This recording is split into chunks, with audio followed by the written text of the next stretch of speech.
Hello, good morning everybody, good morning sa inyo dyan. Napakahirap maglakad, nag-walking ako, kadadating ko lang. Pero okay naman at maka-isang oras akong mag-walking.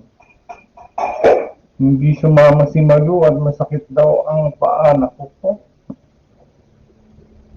At sinasayang ang bawat araw na paglalakad. Pero nagsusumbat naman siya dito sa bahay.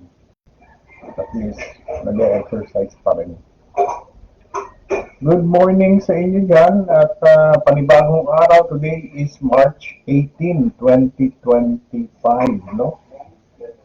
Wednesday. Araw ng Tiangge o lahat ng mamimili sa Tiangge. Napakaganda ng tinda sa Tiangge. Dumaan ako kanina, may Tiangge na. Napakamumura, aba? Huwag palampasin at pumunta na sa Tiangge dyan sa may Pritil. Napakagandang mamili ngayon.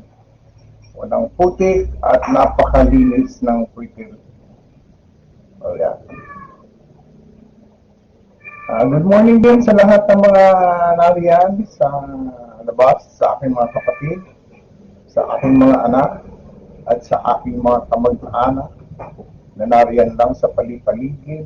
Ano? Today, nagluto si Malu ng pesang dalag. Napakasarap ng pesang dalag. Ako. Buti na lang yung dalag ay buhay pa nung makita ko. Ayan, napakasarap kaya... Binabati ko nga pala ang aking bayaw na si Miming. Birthday ngayon ni Miming. Happy birthday, Miming. Ano bang handa for today? Sana ay lagi kang nasa malusog na kalagayan, ano? Huwag kang magkakasakit. Sa ating mga mahihirap, bawal ang magkasakit, no? Ayan, ang ating Pilipinas still nasa balag ng alanganin, ano? Hindi natin alam kung alin ang mangyayari, kung ano mangyayari sa ating bansa.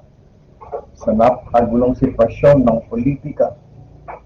Medyo talagang sabihin natin na tayo yata ay sinasawing palad.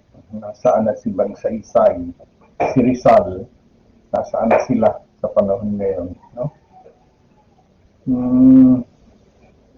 Humilimiin natin nung araw na yun, walang masyadong kayamanan ang pinag-iinteresan. Ngayon ay napakarami. Maraming tukso sa buhay, lalong-lalo na yung mga dulot ng kayamanan, no? Kaya sabi ko nga, nasaan na si Magsaysay, si Rizal at si Quezon, no? Nasaan na kaya sila sa panahon ngayon? Sana naman ay magbago na ang isipan ng ating mga politiko at isipin nila ang kabuhayan para sa kabuhayan ng mga tao, hindi para sa kanilang kabuhayan at para sa kanilang kaligtasan. Isipin nila kung paano, anong may dudulot nila sa bansang Pilipinas at anong magagawa nila sa ating mamamayan, sa ating mga Pilipino na naririto ngayon na still hindi ko maintindihan kung ano nangyayari. Sino ba talaga ang tama? Si ganon ba o si ganon? Sino ba talaga ang maayos? Si ganon ba o si ganon? Dahil marami at dalawang sa panahon ngayon, dalawa ang lagi natin titingnan ang both sides ng panig. Ganon naman, still ako'y nagdadasal para sa kapayapaan at kaunlaran ng ating bansang Pilipinas. Bye for now at see you on my next live video. Good morning Philippines.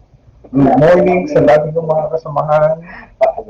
Good morning din sa aking mga kaibigan dyan. At good morning din sa aking mga naging official ng araw. Thank you, God bless, and babu!